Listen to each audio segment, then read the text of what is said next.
আসসালামু আলাইকুম নীলা লাইফস্টাইল। কাছে দূরে যে যেখান থেকে দেখছেন আশা করছি সবাই ভালো আছেন। আলহামদুলিল্লাহ আমরাও ভালো আছি। আমি নীলা ইতালি থেকে বলছি। আব্দুল্লাহ দেখেন আমার পাশে আজকে আছে। তো যাই হোক আজকের ভিডিওটা আমি সকাল থেকে স্টার্ট করছি।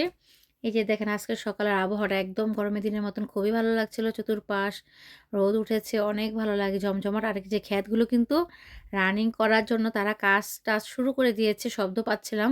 তো ঝুম করে আপনাদের দেখানোর চেষ্টা করলাম, নিজেও দেখার চেষ্টা করলাম, পারছিলাম না। তো যাই হোক এখন সকালে তো নাস্তা করতেই হবে। একটু বাইরে গেলাম, ভালো লাগলো কিন্তু দাঁড়ানো যাচ্ছিল না, অনেক ঠান্ডা। রোদ দেখে বোঝা যাচ্ছে না কিন্তু খুবই ঠান্ডা পড়েছে। আর এই যে এখানে আমি ফ্রোজেন রুটি ভেজে নিচ্ছি আর চা তো করেই নিলাম, দুধ চা। আর এই যে দেখতেই পাচ্ছেন ফ্রিজে থাকলে ভালো থাকে, আর কি একটু নামিয়ে রাখলে না নরম হয়ে যায়, তো ঝটপট করে ভাজতে হয়। তো ভেজে টেজে তো নাস্তা করে দুপুরে রান্নার জন্য আবার আয়োজন করে দিয়েছি। যেমন ধরেন ওই যে দেখলেন আব্দুল্লাহ খেলছে, চাল দিয়েই খেলা করে, ওর কাজই এটা। আর আজকে রান্না করব গোস্ত, তার জন্য তেলটা গরম করে পেঁয়াজ দিয়ে দিলাম। পেঁয়াজটা ভাজাও হলেই তারপর আমি এক এক করে সব মশলাগুলো দিয়ে দেবো। মশলা বলতে হচ্ছে প্রথমে দিয়ে দিব আদা রসুন কিউব করা ছিল ফ্রিজে, ওইগুলাই দিয়ে দিচ্ছি। 2 চামচ দিয়ে দিলাম হলুদ, আর 1 চামচ মরিচের ফাঁকি, সাথে ধনিয়ার ফাঁকিও দিয়ে দিয়েছি। কাঁচা জিরা ফাঁকি দেই না, সেজন্য আমি আর কি আমার নেইও, সেজন্য দিলাম না। আর সাথে দিয়ে দেব 2 চামচের মতো লবণ, টেস্ট করে পরে লাগলে আবার দিয়ে দেব। আর এখন আমি মশলাটা ভালো করে কষাবো। কষানোর জন্য সামান্য একটু পানি দিয়ে দিব। পানিটা দেওয়ার পরে যে সুন্দরভাবে একেবারে আদা রসুনগুলা যেরকম ছিল বরফের আর কি কিউব করা ছিল, সেগুলো কিন্তু একদম মিক্সড হয়ে গিয়েছে। তারপরে আমি দিয়ে দিব আর কি, বেশিক্ষণ হয়নি যে এটা খুলে গেছে আদা রসুনগুলা। তারপর আমি এখানে এই যে গরম মশলাগুলি দিয়ে দিব সুন্দর করে, এলাচি, দারচিনি আর হচ্ছে তেজপাতা দিয়ে আবার একটু কষিয়ে নিব। কষাচ্ছি, বেশিক্ষণ হয়নি, এই 3 থেকে 4 মিনিট হয়েছে হয়তো এরকম। তারপরে এই যে আমি গোস্তটা ধুয়ে রেখেছিলাম, এখন আবারও আর কি একটু পানি থেকে ধুয়ে তারপরে গোস্তটা কষানোর জন্য দিয়ে দিচ্ছি। ভালো করে কষিয়ে নিব গোস্ত, একদম ফ্রেশই সিনার গোস্ত এগুলা। আমাদের বাসায় এখন প্রায়ই গোস্ত অর্ডার দিলে এগুলাই নিয়ে আসা হয়, কারণ বিদেশি বাড়িতে তো বেশিরভাগ গোস্ত খাওয়া হয়। তো অন্য সব গোস্ত আর কি ভালো লাগে না, কিরকম জানি একটা দলা দলা এরকম ভালো লাগে না। আর সিনার গোস্ত হাড্ডির সাথে থাকে, ভালোই লাগে, একটু নরম সফটও থাকে। তো যাই হোক সেই গোস্তগুলা নিয়েছি আজকে। আর ফ্রেশ, যেহেতু ফ্রেশ গোস্তটা ভালো লাগে রানলে। আর বাসায় তো আমরা বেশি করে নিয়ে আসছি, 6 কেজি গোস্ত নিয়ে আসছে, নিয়ে আসার পরেও কিন্তু ভালো লাগে না তেমন একটা, কারণ ফ্রিজেই রাখা হয়, সেজন্যই আর কি।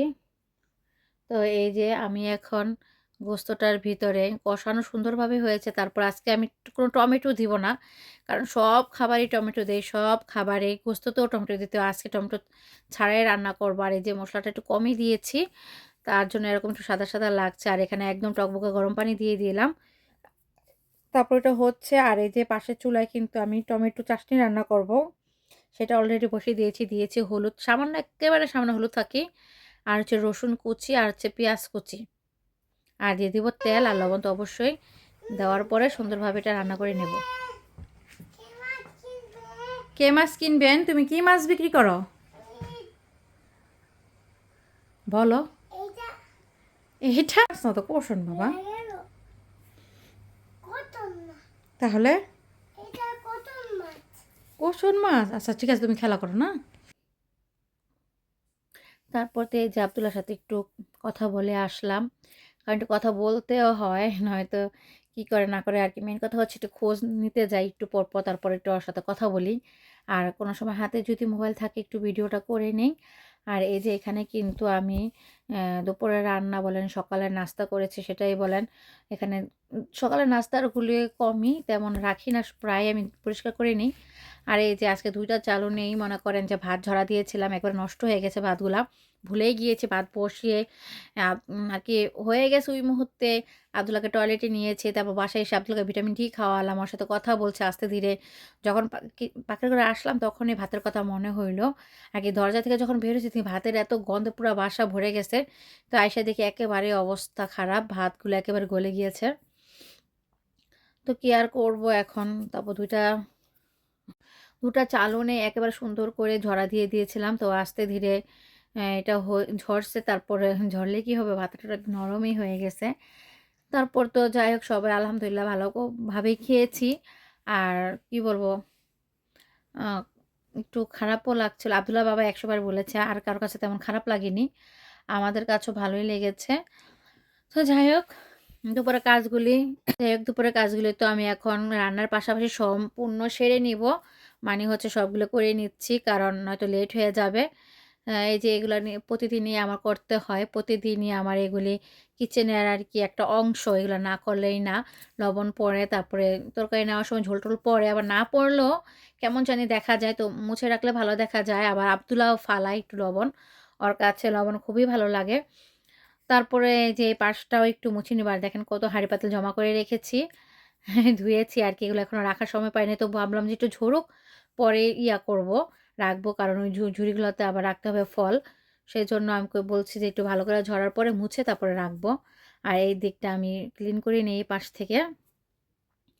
রান্না কিন্তু প্রায় চলছে, এখনো হয়ই নাই।